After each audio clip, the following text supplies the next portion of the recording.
We are talking Zags this morning on Upper Left Sports, and we are now just 10 days away from the start of the college basketball season.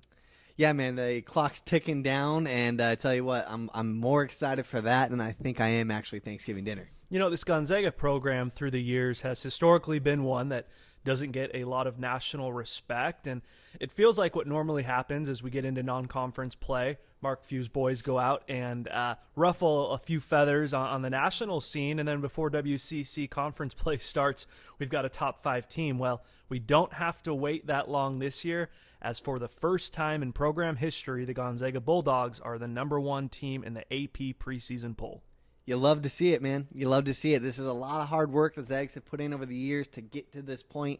Like you said, getting that recognition even before they go play that tough non-conference schedule. So, gotta absolutely love it. This is something I know all these players are excited to have. And it feels kind of odd, to be honest, man. We've seen them be number 1 fairly frequently over the last few years. And one of those things, I didn't really realize that they had never been that preseason number 1. So, huge congrats to Mark Few and Gonzaga. I know they're going to come out ready to still play with that chip on their shoulder. You know, I remember it was like 5 years ago that the Zags got their first ever number 1 ranking, and it was a huge deal. And was that when they made the cake? Yeah. That was a cake year. And, to have that preseason ranking does feel, odd, but this program's gone from being a mid-major to a national powerhouse.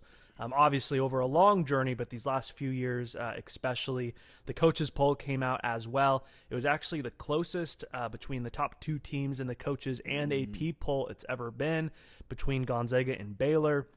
Gonzaga number 1 in the AP, Baylor number 1 in the coaches. Boys, don't worry, you'll get a chance to settle it on the floor in the beginning of December. Yeah, you gotta. I mean, that's just a huge matchup, man. And we talked about it possibly being that 1-2 matchup, and hey, if everyone takes care of business, we are looking at a 1-2 matchup that a lot of years, we've said it, you said how close they were. A lot of years, there's a pretty big discrepancy between that 1 and 2 teams. Not this year. That is going to be an absolute battle.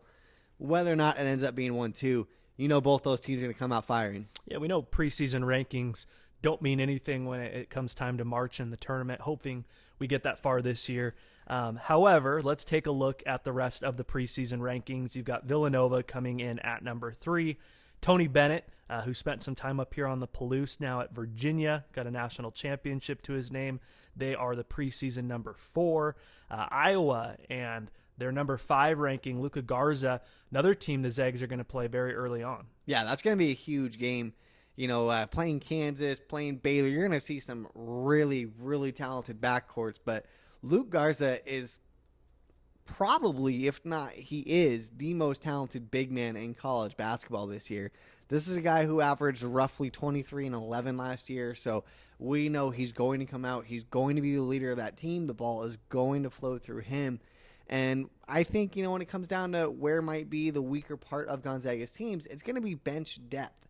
And when you've got a player that talented as Garza, it takes a lot of guys to throw at him. So that's going to be a great test for the Gonzaga bigs early, and I think it could really help them establish some confidence as well if they come out and do well. Yeah, and then the number 6 team is the team that the Zags will tip off the season on Thanksgiving. That's the Kansas Jayhawks coming in at number 6. So we're 6 teams into this top 25. The Zags already are scheduled to play 3 of them. So we know that we're going to know very early on with this team, where do they stack up against these national powerhouses? Yeah, no questions at all this year, man. Mark Few's laid out the gauntlet of a schedule for them, and these guys are going to let it be known very quickly. Of course, there's still time for them to progress through the season, but they know they've got to come out ready. There's no bye games this year. There's no warm-ups. It's straight to the top 10s. And the last team we'll mention is another upper left team, Oregon, the Ducks, coming in at number 20. Not quite sure what Pac-12 conference play looks like yet. We're kind of waiting to get final schedules there. However, Zags, Ducks, college basketball, it all starts on Thanksgiving. Can't wait. Can't wait, man. It's going to be fun.